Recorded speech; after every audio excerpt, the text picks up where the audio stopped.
Alors on va voir le dernier plugin qu'on n'a pas encore vu, et c'est Nixis Perspective, pas facile à dire. Alors évidemment, comme son nom l'indique, c'est pour corriger les déformations optiques dues à la perspective et aussi en fonction de la focale que vous utilisez. C'est une technologie qui vient clairement de DxO, ce qu'on trouve dans Photolab et ce qu'on retrouve dans le pack à part pour les corrections optiques. Donc si vous connaissez cette interface, vous allez retrouver vos petits facilement. On va lancer Nixis Perspective. Alors évidemment, il faut une connexion à Internet parce que, comme vous le savez, DxO fait des profils de chaque optique et de chaque optique avec un appairage au boîtier, ce qui rend le truc encore plus puissant.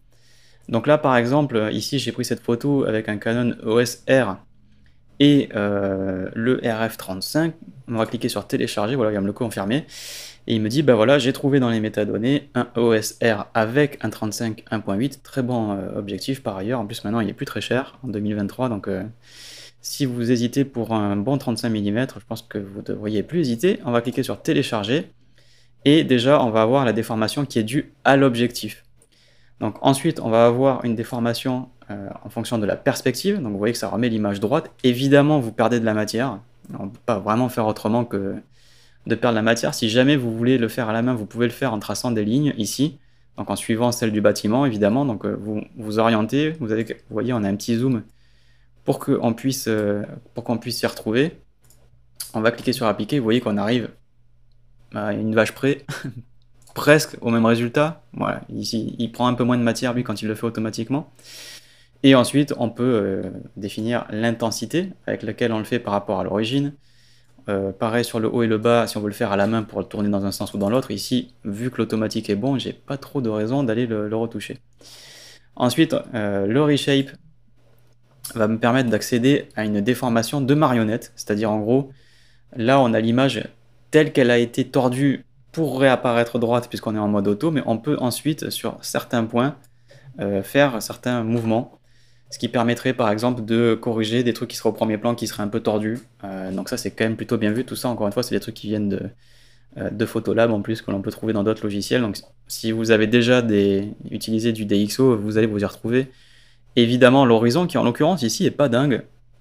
Donc on va mettre un petit auto pour se mettre plus droit, et je suis pas sûr, pas sûr, on va mettre, si on vise les marches.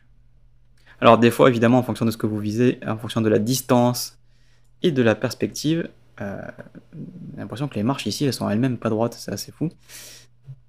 Mais si on se met là, l'angle au bord du pilier et de l'escalier, et qu'on clique sur appliquer, ouais, alors voilà, je trouve que ça va mieux quand même. Si on fait un... Où est-ce qu'on est? On est là, horizon. Ouais, quand même.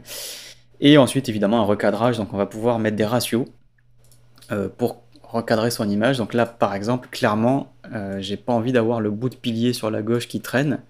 Donc, on va se centrer, en fait, tout bêtement, sur... Tout en maintenant le ratio d'origine, on va se centrer pour être un peu entre les deux, là. Et faire apparaître les piliers, mais sans plus. Ou sinon, on fait une image, on libère le ratio et on fait quelque chose qui se met bien sur les bords de chaque pilier. C'est une image qui va être du coup évidemment très verticale. Mais on l'assume et on va jusque là-haut, maintenant que c'est droit. Tac, on clique sur appliquer, voilà, et vous avez du coup cette image très très droite. Mais bon, je pense qu'ici je suis pas sûr que ce soit le meilleur truc. Si on revient en arrière, on va garder le... Vous voyez que je peux revenir au ratio, et en l'occurrence peut-être me mettre avec un peu de l'avant-plan pour qu'on puisse quand même un peu rentrer dans l'image, quoi. Et se remettre par là, quoi. Voilà, je trouve qu'on rentre un peu mieux dans cette image quand on est comme ça. Il y a un joli fil qui pendouille, c'est un peu dommage. Voilà. Et vous avez un potentiel effet tilt shift. Évidemment, c'est plutôt pour une image prise de dessus, hein, évidemment.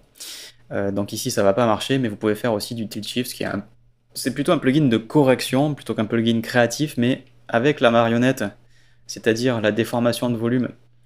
Et avec l'effet miniature, on a aussi un peu du créatif, c'est-à-dire on peut pas être dans la correction, mais être dans je fais quelque chose de complètement nouveau, quoi. Et voilà, je peux enregistrer cette image et j'applique une correction.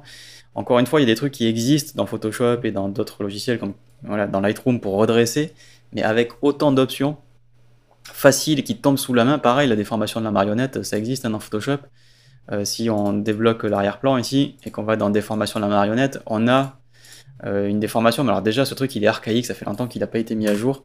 Il est hyper dur à utiliser, il rame, enfin bref, c'est... Bon, vous aurez carrément plus vite fait de le faire dans Nixis Perspective. Donc c'est un investissement parce que si vous travaillez ensuite éventuellement avec Photolab pour cataloguer et développer vos fichiers bruts et que ensuite vous voulez faire quelques effets créatifs, vous retrouvez en fait un outil que vous avez dans le reste de la suite DxO, quoi. Ou si alors vous ne l'avez pas encore et qu'un jour vous passez sur Photolab, ben vous aurez exactement le même outil. Donc c'est quand même plutôt bien vu.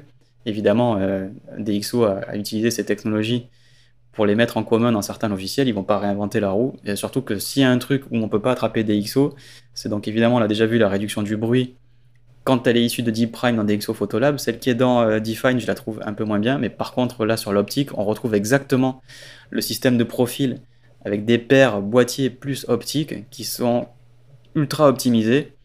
Et en plus derrière tous les outils qui permettent de redresser, corriger l'horizon, faire des recadrages. Donc là on a vraiment un super plugin pour retoucher des images qui ont été prises avec des focales typiquement en dessous de 50 mm évidemment.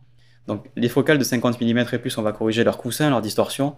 Et pour les images qui sont un peu grand angle et qui ont vraiment des résultats tordus sur les côtés, on va pouvoir retrouver quelque chose d'assez naturel. Évidemment, vous allez perdre un petit peu de matière, donc ça veut dire qu'à la prise de vue, il faut penser à ne pas cadrer serré, à avoir un peu de matière sur les côtés, en pensant que ce que va garder le logiciel à la retouche, c'est un truc qui va être au milieu, bien entendu. Donc là, par exemple, sur cette image, je pense que bon, c'est la cathédrale qui est sur le Mont Saint-Michel. Il y avait du recul, si mes souvenirs sont bons, et clairement, j'aurais été inspiré de me reculer encore un peu plus, quitte à pas avoir dans le boîtier la photo qui est la plus intéressante en termes de recadrage, parce qu'il y aurait eu plein de trucs sur les côtés dont on se fout un petit peu, mais en pensant qu'à la retouche, j'allais pouvoir corriger les perspectives et la plongée, enfin la contre-plongée ici en l'occurrence, et retomber sur une image droite. Mais du coup, dont la matière au centre était la plus intéressante. Donc il faut aussi penser qu'à la prise de vue, il y a quand même moyen d'optimiser un petit peu les choses. Mais en tout cas, c'est vraiment un plugin qui a de très bons résultats et qui est hyper facile à utiliser. Donc si vous faites de la photo de voyage ou même du street art avec des focales en dessous de 50 et qui ont tendance à tordre un petit peu, vous allez arriver à vos fins très facilement avec Nixis Perspective.